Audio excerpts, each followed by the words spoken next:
জনগণকে ভোটাধিকার বঞ্চিত করতে সুপরিকল্পিতভাবে নির্বাচন পেছানোর পাঁয়তারা চলছে বলে অভিযোগ করেছেন বিএনপির মহাসচিব মির্জা ফখরুল ইসলাম আলমগীর। ষড়যন্ত্র মোকাবেলায় সবাইকে সচেতন থাকার আহ্বান জানান তিনি। আর শেখ হাসিনার মতো অন্তর্বর্তী সরকারের নির্বাচন নিয়ে টালবাহানা করছে বলে অভিযোগ করেন দলটির সিনিয়র যুগ্ম মহাসচিব রুহুল কবির রিজভী। আরও জানাচ্ছেন সাইফুল রিপন। বিএনপির প্রতিষ্ঠাতা সাবেক রাষ্ট্রপতি জিয়াউর রহমানের ৪৪তম শাহাদাত বার্ষিকী উপলক্ষে গুলশান কার্যালয়ে যৌথ সভা করে দলটির নেতারা।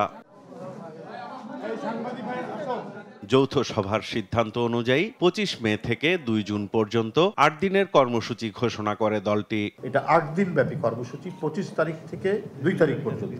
ভার্চুয়ালি যৌথ সভা ও সংবাদ সম্মেলনে অংশ নেন ব্যাংককে চিকিৎসারত দলের মহাসচিব মির্জা ফখরুল ইসলাম আলমগীর। বলেন, সংস্কার শুরু করেছিলেন জিয়াউর রহমান। দেশ নিয়ে ষড়যন্ত্র মোকাবেলায় সবাইকে সচেতন থাকার আহ্বানও জানান তিনি।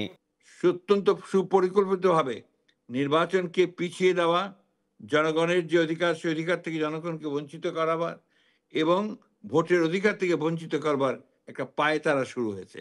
এবং আপনারা নিশ্চয়ই লক্ষ্য করেছেন যে বিভাজনের রাজনীতি আবার শুরু হয়েছে। আমরা দেখতে পাচ্ছি যে কিছু মানুষ যারা সরকারের মধ্যে অনুপ্রবেশ ঘটিয়ে বাংলাদেশকে ভিন্ন দিকে নিয়ে যাওয়ার চেষ্টা করছে। এদিকে জাতীয় প্রেস ক্লাবে এক আলোচনা সভায় অংশ নেন বিএনপির স্থায়ী কমিটির সদস্য নজরুল ইসলাম খান। বলেন, সংস্কার নির্বাচন একে অপরের পরিপূরক, দুটোই হতে হবে যত দ্রুত সম্ভব। বাংলাদেশের কিছু রাজনৈতিক শক্তি আছে, কিছু সামাজিক শক্তি আছে, তারা অনেকেই তাদের নিজেদের রাজনৈতিক স্বার্থে কিংবা তাদের গোষ্ঠীর স্বার্থে তারা এই গণতান্ত্রিক প্রক্রিয়াটাকে বিলম্বিত করতে চান। সংস্কার আর গণতন্ত্র পরস্পর বিরোধী না, এটা পরিপূরক।